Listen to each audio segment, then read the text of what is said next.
When the voters who have election duty certificate come for voting, the presiding officer will check the election duty certificate and also see his or her ID. If matched, he or she will be allowed to vote. In the column 2 of registers of voters, serial, ward number, write what is written on EDC, signature on column 4. EDC will be written on the remark column. In the ending part of marked copy, serial, ward number, name of voter is to be written. Tendered votes, if when a voter came to vote and it is found out that someone else have already casted his or her vote, and if there is possibility that the identity of the latter person is right, then he or she will be allowed to cast the vote on a ballot paper. He or she will not cast vote on the EVM. This is what we call tendered vote. The ballot used here is called the tendered ballot. On the back side of this tendered ballot, the tendered ballot paper stamp will be pressed. If not, by the handwriting of the presiding officer on the back side of the ballot, it should be written as tendered ballot paper. Tendered ballots accounts, receipt, use, return needs to be maintained. Those voters who voted using the tendered ballot should be recorded in Form 17B. Signature or thumb impression must be taken in column 5. And ballot paper will be issued. While issuing tendered ballot paper, a rubber stamp with cross mark will be given.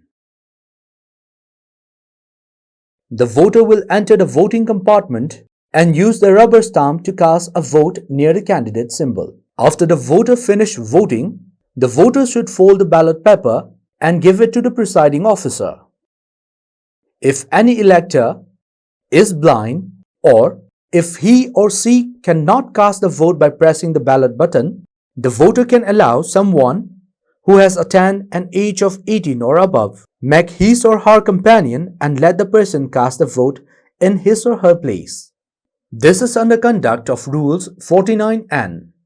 And if the voter is lame, unable to walk only but could cast votes, then the companion should only help the voter to reach the voting compartment only and cast the vote by himself or herself. No one can become companion for multiple voters and one companion at a time.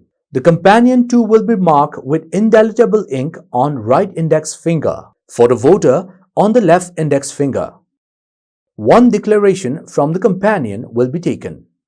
Records of blind infirm voters record will be maintained on Form 14A. Here, if the companion only helps the voter in reaching the voting compartment only, then no need to be recorded on Form 14A. Polling staffs cannot be a companion. Polling agents can claim an elector that he or she is not the said person. Challenge can be imitated by depositing a sum of 2 rupees to the presiding officer.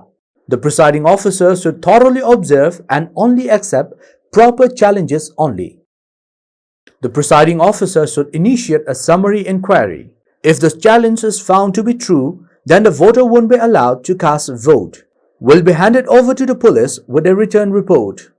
The challenged person will be notified that he will get punishment for impersonation. Details of electors from the electoral roll will be read aloud, and he or she will be asked if he or she is the said person. Then, in the Form 14 under the challenged voters list, his or her name and address will be recorded. His or her signature or thumb impression will also be recorded. If he or she declined to sign the paper, he or she will not be allowed to cast a vote.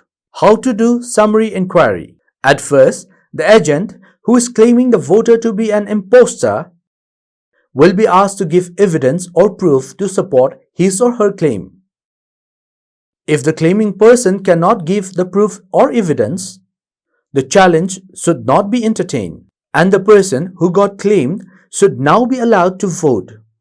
On the other hand, if the solid proof or evidence is provided by the claiming agent, the voter will be given a chance to prove otherwise along with proper proof or evidences. If the voter can prove himself or herself that he is the right person, he will be allowed to cast a vote. If he or she cannot prove himself or herself, then he or she will be declared as not the real voter and the challenger's claim is deemed correct. While inquiring, officers in the village, electors' neighbors, or people in the polling stations can be asked for information. While collecting evidences, presiding officers should make them take oath beforehand. If the challenge is found to be true, then the imposter, will be handed over to the police with a written report.